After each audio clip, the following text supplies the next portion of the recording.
could have just said an appreciation for what I own.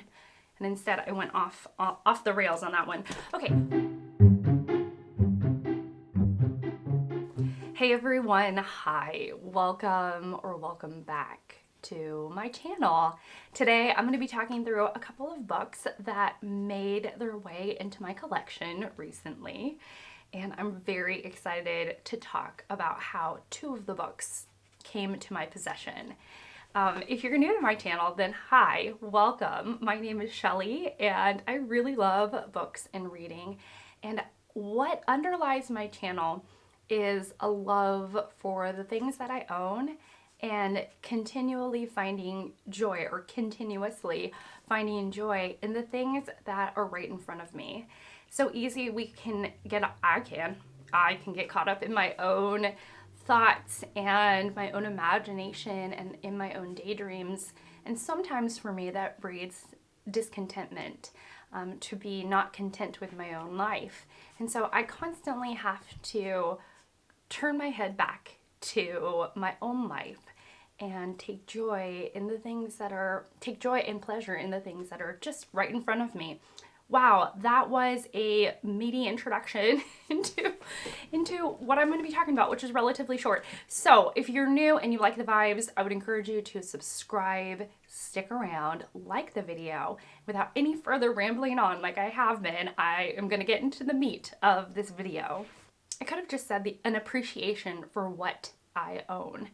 And instead I went off the rails on that one. Okay, one book I bought myself. I saw this on Books with Emily Fox. She's the first one I've seen talk about this book. And then since then, I've seen a lot of people in my own booktube watching, like those who I watch frequently, haul this, read this. And so I just wanted to jump on the bandwagon. Part of it is the cover. The aesthetic of this cover is 1000% for me. And I ought to do a recreating book cover video of this cover alone because I love it so much.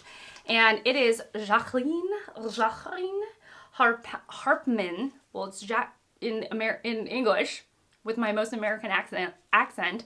It would be Jacqueline Harpman. I who have never known men. This is a translated work. Let me see who it's translated by. Translated from the French by Roz Schwartz. And I don't know much about it, but I know that Emily Fox talked about this being her favorite book of last year or this year. She's read it both in the original language and in English, and she loves it. And from what I know, all right, let's figure out what this is about. Deep underground, 39 women live imprisoned in a cage. Watched over by guards, these women have no memory of how they got there, no notion of time, and only vague recollections of their lives before. So this is how it starts. That was the back. This is how it starts. Since I barely venture outside these days, I spend a lot of time in one of the armchairs rereading the books. Love that. I only recently started taking an interest in the prefaces. The authors talk readily about themselves, explaining their reasons for writing the book. This surprises me, for surely it was more usual in that world than in the one in which I have lived for people to pass on the knowledge they had acquired. Oh, there is a reference to Marcel Proust on that first page. Interesting. So here is the book that I purchased for myself, and I'm very intrigued.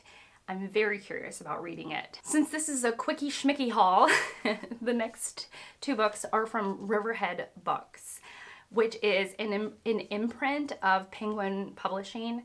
And they reached out to me. They reached out to me by email. I have a lot of people who reach out to me through email, and sometimes I say, sure, send the books my way, and they never make their way to my house. It just happens. I don't hold it against anyone. This is one of the first times that I've said yes to a book, and it arrived within like 3 days. And so anyways, Riverhead Books kindly sent these books to me. I'm so thrilled. They're brand new books. I think one is coming out this Tuesday and one of them just came out this past Tuesday. I'll leave all of the info linked down below. They sent them for free. They didn't say that I needed to talk about them on my channel or to read them. So yeah, I can do with them what I will. And I just wanted to say that I was, thank you. Thank you. I never thought of myself as a person who would acquire a book in this way. They're beautiful hardcover books. So the first one is, thank you. I just wanted to make sure that y'all hear that loud and clear. Thank you so much. I really appreciate it. And the two books they sent me are nonfiction for Nonfiction November. So how apt and timely. Here's what the inside cover says. An archipelago off the southern coast of Italy and Malta is a picturesque gem eroded by a climate of corruption, polarization, inequality, and a virtual absence of civic spirit. In this unpromising soil, a fearless journalist took root. Daphne Caruana Galizia fashioned herself into the country's lonely voice of conscience, her muckraking and editorializing sending shockwaves that threatened to topple those in power and made her the island's best-known figure and its most reviled. In 2017, a campaign of intimidation against her cultivated in a car bombing that took her life.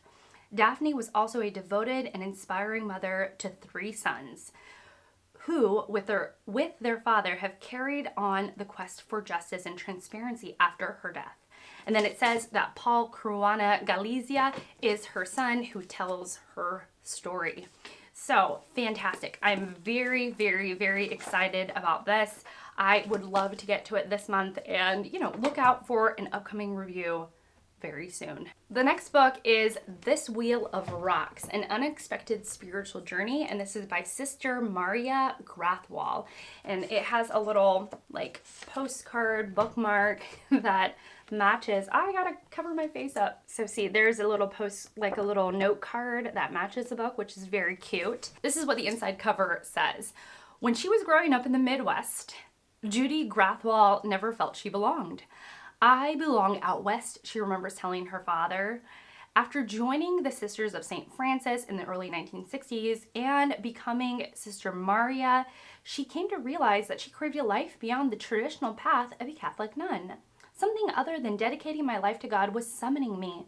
Some other life purpose, she writes in her book. It took several years and several detours, but when Sister Maria eventually was assigned by her order to the Northwest, she felt an immediate connection to the place and to its native people, the Crow and the Northern Cheyenne. Little by little, she was invited to become a part of their communities, to share their customs and rituals, and eventually was adopted by one of their families. Interesting. So this takes place in the northern U.S. and it looks really good. I love the cover. I'm excited about this. I think I'm more excited about Death in Malta, but both are exciting. And again, thank you, Riverhead Books. I just never expected that from y'all. So wow, thank you. So that is it. I have the 2 from Riverhead Books and then my fiction book of I Who Have Never Known Men. And it's gonna be great. Great reading ahead. So what have you bought recently? I would love to know. What is something that has come your way that maybe has surprised you? I would love to know that as well. But thank you so much for watching this short little video. Thank you so much for being here. I really appreciate it. And we'll see you all in the next one. Bye.